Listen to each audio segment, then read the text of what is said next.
ফেরাউন দাবি করছিল না না রাব্বুকুমুল আ'লা, কি দাবি করছে? সবচেয়ে বড় খোদা। সবচেয়ে বড় খোদা না সবচেয়ে ভণ্ড খোদা? জোরে আওয়াজ দিয়ে এখন। ফেরাউনের দাবি আনা রাব্বুকুমুল আ'লা, সবচেয়ে বড় খোদা আমি, সবচেয়ে বড় খোদা। আল্লাহ বলেন তুই কত বড় খোদা এটা আমার একটু দেখে নেওয়া দরকার। নীল দরিয়ার পানি আল্লাহ শুকিয়ে দিলেন। পানি শুকাতে দেরি হয়, দুর্ভিক্ষ চলে গেল। দুর্ভিক্ষ চলে আসলো মিশর শহরের মধ্যে। সব মিশরের মানুষগুলো দৌড়ে আসছে, ফেরাউন আমরা আপনারে খোদা বলে জানি, কিন্তু নীল দরিয়ার পানি শুকিয়ে যাওয়ার কারণে গোটা মিশরের মধ্যে দুর্ভিক্ষ চলে আসছে, যেমন করে হোক পানির ব্যবস্থা করে দেন। ফেরাউন বলে আজকে চলে যাও, আগামীকাল পানির ব্যবস্থা হবে। ওর বাপ দাদার 14 গোষ্ঠীর ক্ষমতা আছে নি পানি দেওয়া। চলে গেছে, একদিন হয় না, দ্বিতীয় দিন আবার আসছে পানি, কই আগামীকাল। আবার আসছে পরের দিন পানি, কই আগামীকাল। কয়দিন করে? 3 দিন পরে একজন দাঁড়িয়ে বলে ফেরাউন আগামীকালকের মধ্যে যদি পানির ব্যবস্থা না হয় খোদাগিরির 12টা বাজাবো। কেমন খোদার খোদা, পাবলিক তার থ্রেট দেয়। ফেরাউন এবার মনে মনে চিন্তা করে আমি তো আসলেই ভণ্ড। ওর নিচে জানতো আসল খোদা আমি না। আসল খোদা কে? চিল্লায় জোরে আওয়াজ করে কও না। আঙ্গুলটা উঁচা করে কইতে পারবেন না? চিল্লে আওয়াজ দিয়ে আরো জোরে বলেন আসল রব কে? আরো জোরে কে? রব্বে করিম বলেন আল্লাহ হলেন আসল আল্লাহ। আল্লাহু লা ইলাহা ইল্লা হুয়াল হাইয়ুল কাইয়্যুম লা তা'খুযুহু সিনাতুন ওয়ালা নাওম। আল্লাহ বলেন আমি আল্লাহ এমন এক আল্লাহ, আমি চিরস্থায়ী, আমি চিরঞ্জীব। যখন কেউ ছিল না তখনও আমি আল্লাহ তাআলা ছিলাম, আবার যখন কেউ থাকবে না তখনও থাকবেন কে? আওয়াজ করে কও। ফেরাউন একা একা রওনা করেছে, জানি তো আল্লাহ ছাড়া উপায় নাই। নিজের ঘর থেকে বের হইয়া পাহাড়ের চূড়ায় উঠে গর্তের মধ্যে ঢুকছে। গভীর রাত, পুলিশ নাই, আর্মি নাই, বিডিআর নাই, র‍্যাব নাই, বিমান কামান কিছুই নাই, একা একা গর্তের মধ্যে ঢুকে আল্লাহরে ডাক দিছে আল্লাহ জানি জানি ভালো করে জানি আমি ছাড়া তুমি ছাড়া আমার রব কেউ নাই। আগামীকালকে পানি দেওয়ার ক্ষমতা আমি ফেরাউনের না, ক্ষমতা তোমার। আগামীকালকের মধ্যে যদি পানির ব্যবস্থা না হয় আমার খোদাগিরি টিকবে না। যেমন করে হোক পানির ব্যবস্থা করে দাও। লম্বা সময় ফেরাউন দোয়া করেছে, রব্বে করিমের ওয়াদা আছে উদউনি আস্তাজিব লাকুম। গোলাম রে, মুসিবতের মধ্যে পড়ে যদি আমি আল্লাহ তাআলাকে ডাক দাও, আমি আল্লাহ তোমার ডাকের সাড়া দেওয়ার জন্য তৈয়ার। রব্বে করিম বলেন ওয়া ইযা সাআলাকা ইবাদি আন্নী ফাইন্নী করিব।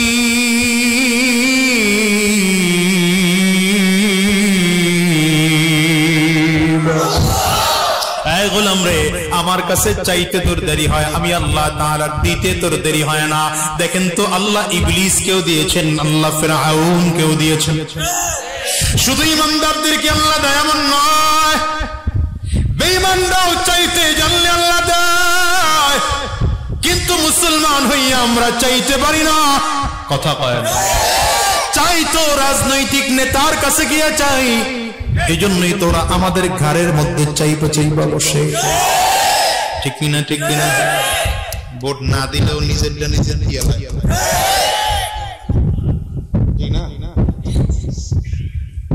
দোয়া করে, লম্বা সময় দোয়া করে ফেরাউন বের হইছে। কষ্ট হইতেছে আপনাদের? হঠাৎ করে রাস্তার সামনে গর্তের মুখের সামনে দাঁড়িয়ে দেখে বিশাল এক দেহওয়ালা যুবক দাঁড়ানো। সুঠাম দেহের যুবক, দেখলেই মনে হয় শক্তি আছে। যুবক দাঁড়িয়েছে সামনে। ফেরাউনকে দেখে বলে আপনি এই জায়গায়? সারা দুনিয়া খুঁজছে। কেন খুঁজলি রে যুবক? খুঁজলাম এই জন্য, বিচার নিয়ে আসছি একটা। ফেরাউন দিছে ধমক, এটা বিচারের জায়গা। আমার সিংহাসনে যাবি, গেলে বিচার করে দেব। যুবক ডাক দেয়, বিচার করার জন্য আপনাদের সিংহাসনে যাব না, এই জায়গায় যেহেতু আসছি এখানে বসেই বিচার দেব, এখানে বসেই ফয়সালা দিব। আর ফয়সালা না দিয়ে এক কদম সামনের দিকে আগাইলে ঠ্যাংটা ভাঙালাম। ফেরাউনও ভয় পেয়ে গেছে, কেউ নাই তো। যদি যুবক বাড়ি দিয়েই ফেলায় তাহলে তো উপায় নাই, নিরুপায় হয়ে যুবক। ফেরাউন কয়, কি সমস্যা তোমার বলো তো? এখন যুবক বলতেছে, কোন গোলাম যদি মালিকের বিরোধিতা করে, পয়েন্টটা মনে রেখেন, কোন গোলাম যদি মালিকের বিরোধিতা করে আর নিজেই যদি নিজেকে মালিক বলে দাবি করে, তার শাস্তি কি হওয়া দরকার? কথাটা বলতে বলতে ফেরাউন হাঁটতে হাঁটতে পাহাড়ের চূড়ায় উঠে তাকায় দেখে নীল দরিয়ার পানি থইতে থইতেছে। ও বুঝছে যে আমার দোয়া কবুল হইছে, খোদাগিরি টিকছে, পানি চলে আসছে। এদিকে যুবককে প্রশ্ন করেছে, খবর নাই, খুশিতে ঠেলায় আর কি, বুঝে না, আনন্দের চুরি ডাক দেয়, যুবক, যে গোলাম নিজের মালিক বলে দাবি করবে আর মালিকের বিরোধিতা করবে, তার শাস্তি হলো এমন পানির মধ্যে চুবায় মারা। যুবক কাগজ কলম সামনে দিছে, লিখে দেন, যদি আমার কথা পাবলিক বিশ্বাস না করে। লিখে দিয়েছে, কোন গোলাম যদি মালিকের বিরোধিতা করে আর নিজেই যদি নিজেকে মালিক বলে দাবি করে, তার শাস্তি হলো নীল দরিয়ার মতো পানির মধ্যে চুবায়া মারা। এবার ফিরআউন এলাকায় চলে আসছে, আগের থেকে ক্ষমতা কমলো না বাড়লো? ক্ষমতা আরো বেড়েছে, এত বেড়েছে, এত বেড়েছে, বুঝেন না? এবার চতুর্থবারে আইছে, সব বিপদ আপদ কাটা এবার আসছে। 2008-এ আসছিল, জনগণ ভোট না দিলেও মোটামুটি গোপনে টোপনে দিয়ে লইছে। 14-তে এসে ওপেন ওপেন দিছে, কথা কয় না, কথা কয়। 18-তে বুঝবাস দিয়া, পুলিশকে দিয়া পিটায়া পাটায়া ক্ষমতায় আবার এসে বসছে। 24-এ সব ভোটই দেওয়া লাগে নাই, এমনি এমনি হয়ে গেছে। এবার এসে চিন্তা করছে, দুনিয়ার হুজুর করে বাহিরে রাইখা লাভ নাই, ভিতরে ঢুকাও, আল্লাহ কায় ঢুকাইবা। এমন হতে পারে এটাই তোমার জীবনের শেষ দিন। বুঝতেছেন না মনে হয়? চেহারা বেজার কার কার খেয়াল করে না?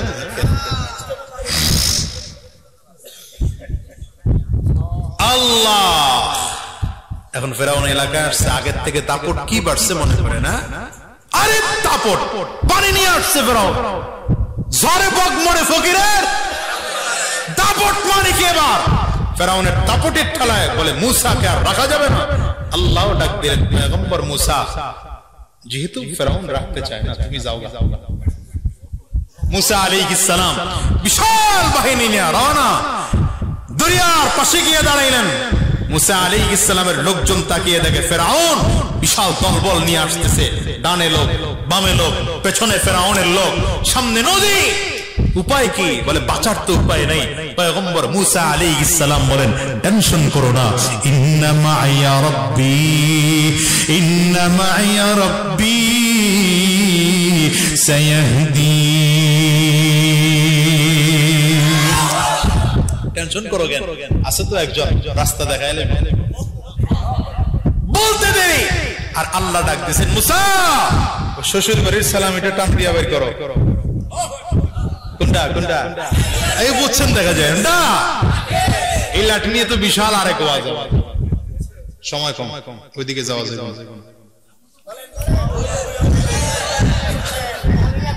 আমি এগরে কই আইছি যে 1 ঘন্টা 40 মিনিটে শেষ করব, 1 ঘন্টা হয়ে গেছে।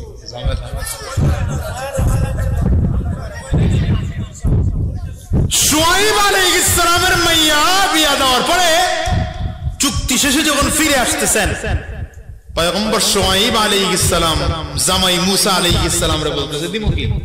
টয়োটা কোম্পানি তো গাড়িও বের করে নাই, হিরো হোন্ডা কোম্পানি হোন্ডা বের করে নাই, কি দেব তোমারে? সনি কোম্পানি টেলিভিশনও বের করে নাই, নোকিয়া টোকিয়াও তখন হয় নাই, কি দেব? প্রত্যেক সূত্রের জান্নাত থেকে লাঠি পাইছিলাম, লাঠিটা দিয়ে দিলাম তোমারে। লাঠি নিয়ে রওনা করছেন মুসা আলাইহিস সালাম। তুর পাহাড়ের কাছে আসলে আল্লাহ ডাক দিয়েছেন, লম্বা ইতিহাস সংক্ষেপ করে বলতেছি। আল্লাহ ডাকে, ওয়া মা তিলকা বিয়ামিনিকা ইয়া মুসা, এই মুসা রে হাতের মধ্যে কি? পয়গম্বর মুসা আলাইহিস সালাম কয় হিয়া আসাই আতাওয়াক্কাউ আলাইহা ওয়া আউশু বিহা আলা গনামি ওয়া লিয়া ফিহা মারিব উখরা। আল্লাহ, হাতের মধ্যে এটা লাঠি, ভার করে চলি, ছাগল চড়াই, মানে ছাগলের মাঝে মাঝে পাতা পয়ডা খাওয়াই, ছাগলের পিটাই, অনেক অনেক কথা বলে শেষে গিয়ে আবার বলেন ওয়ালিয়া ফিহা মারিবু উখরা, আরো অনেক অনেক কাম আছে। এত কথা আল্লাহ জিজ্ঞেসেন, এত কথা কইলেন কেন? বলার কারণ হলো জুয়েন্নেডি ভালো করে বুঝবো। মোবাইল কোম্পানি সিম কোম্পানি ফ্রি টক টাইমের অফার দিচ্ছে রাত 12টার পর। আমাদের দেশের যুবকগুলো ফ্রি টক টাইম পাইয়া মগায় মগেরি ফোন দিছে, আসেনি? এই জন্য জুয়েন্নগর মেজাজ গরম, ওয়াজ সারে না কেন? একটা পাইছে ফোন দিয়ে ডাক দিয়ে কয় হ্যালো, ভালো আছো? ওই পার থেকে কয় ভালো ছিলাম না, তোমার ফোন পায়া ভালো হয়ে গেছি। কথা কস না কেন? কয় না। এই পার দিয়ে আবার মগায় জিগায় খাইছো নি? ওই পার দিয়া উত্তর দেয় খাইছিলাম না, রেজাল্ট খারাপ হয়েছে এই জন্য আব্বু বকছে, খাই নাই। তবে আম্মু ফ্রিজ থেকে ইলিশ মাছ বাইর করে রান্না করছে, রাত্রিবেলা আম্মু আমাদের লোকমা তুইলা খাওয়াই দিছে। ইলিশ মাছের ডিমটা মজার ছিল জানো, ইলিশ মাছের সাথে আর একটা ভর্তা ছিল আরো মজার। ভর্তাটা কিসের বলবো না, কয়নি বইলা কি বুঝাইতে চাইছে? কি বুঝছো মিয়া? বুঝাইতে চাইছে যদিও সম্পর্কটা হারাম, জুয়েন্নেডি এই সম্পর্কের মধ্যে জড়াইস না, কয়া দিয়ে গেল জীবনটারে হারাইবি। চোখ দিয়ে কোনো বেগানা নারীর দিকে তাকাইছ তো চোখের জিনা, হাত দিয়ে ধরেছ তো হাতের জিনা, মোবাইলে দেখে দেখা চ্যাটিং করিস না, তওবা করে বিদায় হ, জীবনে চ্যাটিং করবি না মোবাইলের মধ্যে। না পারো না, এই মুরব্বিকর আওয়াজ, জুয়েন্নেডির আওয়াজ নাই। তওবা করে বের হও, জিনার কাজের সাথে লিপ্ত থাকবো না, প্রেম করতে হবে, বিয়ে করে বউয়ের সাথে প্রেম করব। আর এখনকার জাতির অবস্থা, বউ ফোন দিলে খুব ব্যস্ত, আরে করাবো কাম আছে, ব্যস্ততা আছে, সময় কম। ভাবি ফোন দিছে, কি খবর ভাবি? আয়েন না যে আপনি আমার বাড়িতে, আয়েন না একবার। আপনার সোনার গহনায় নাইটে সব আমগর বরিশালে, কথা কন না কেন?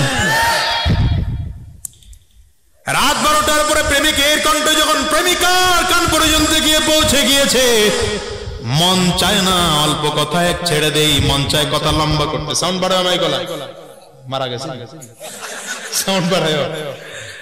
মন চায় না অল্প কথায় কথা ছাড়ি, মন চায় কথাটা লম্বা করি।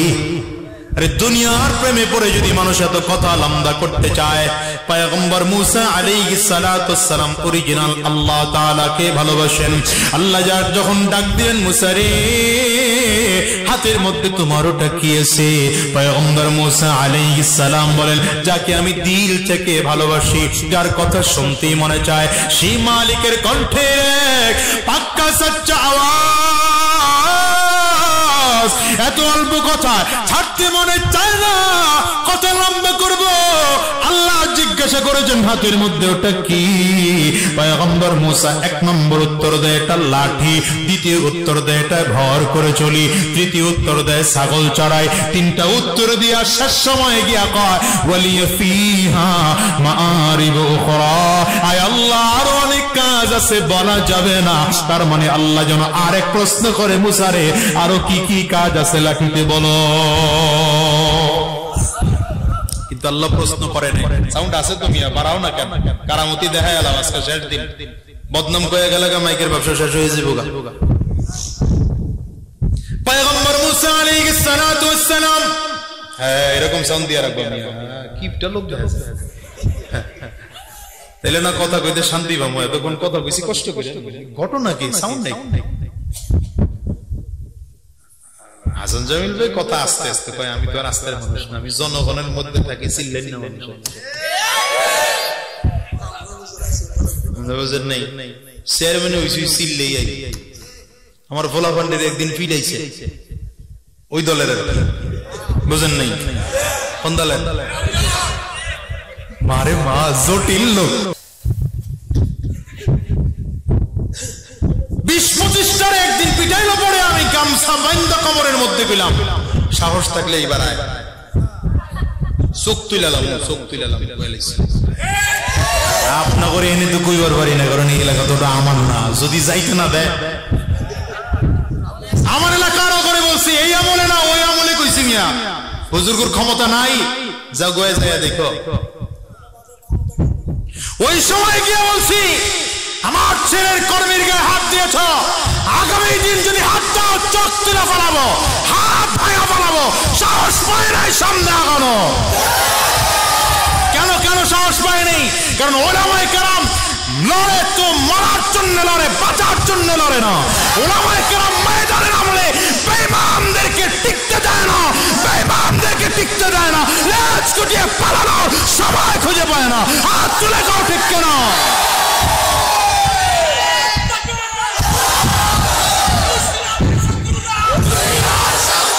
আস্তে আস্তে আস্তে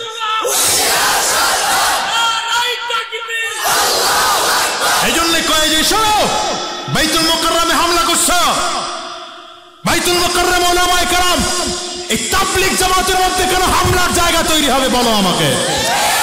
পবিত্র জামাত, চমৎকার এক জামাত।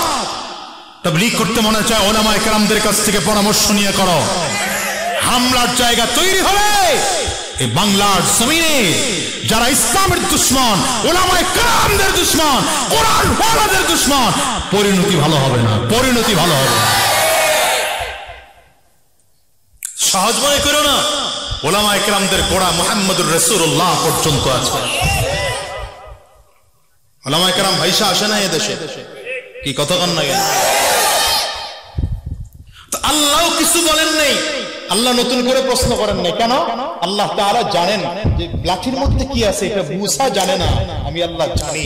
এই লাঠি দিয়ে বাড়ি দিলে পাথর ফেটে যাবে, পানি বের হবে, পয়গম্বর মুসা জানে না, আমি আল্লাহ তো জানি। এই লাঠি দিয়ে ওই নীল দরিয়ার মধ্যে বাড়ি দিলে 12টা কার্পেটিং রাস্তা তৈরি হবে, পয়গম্বর মুসা জানে না, আমি আল্লাহ তাআলা তো জানি। এই লাঠি ফেলে দিলে হাইয়াতুন তাসা সাপ হয়ে যাবে, মুসা জানে না, আমি আল্লাহ তো জানি। এই জন্য আজকে আল্লাহ ডাক দিছে, লাঠি কই, বাড়ি দাও। লাঠি দিয়ে নদীর মধ্যে বাড়ি দিলেন। আরে যখন কোনো রাস্তা খোলা থাকে না, তখন আল্লাহ এমন জায়গা থেকে রাস্তা তৈরি করে দেয়, ইয়াজআল লাহু মাখরাজা ওয়া ইয়ারযুকুহু মিন হাইসু লা ইয়াহতাসিব।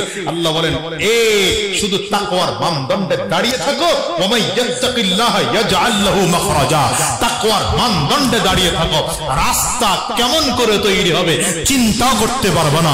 16টা বছর জগদ্দল পাথরের মতো যখন বসেছিল, বিএনপির রাজনৈতিক দলের লোকেরা কয় আমাদের দ্বারা সম্ভব না, হেফাজত কয় আমাদের দ্বারা সম্ভব না, খেলাফত কয় আমাদের দ্বারা সম্ভব না, জামাত ইসলাম কয় আমাদের দ্বারা সম্ভব না, চরমনাইওয়ালারা কয় আমাদের দ্বারা সম্ভব না। সব রাজনৈতিক দল যখন তাদেরকে মেনে নেওয়ার উপক্রম হয়েছে, আল্লাহ কয় তগরে দিয়ে হবে না।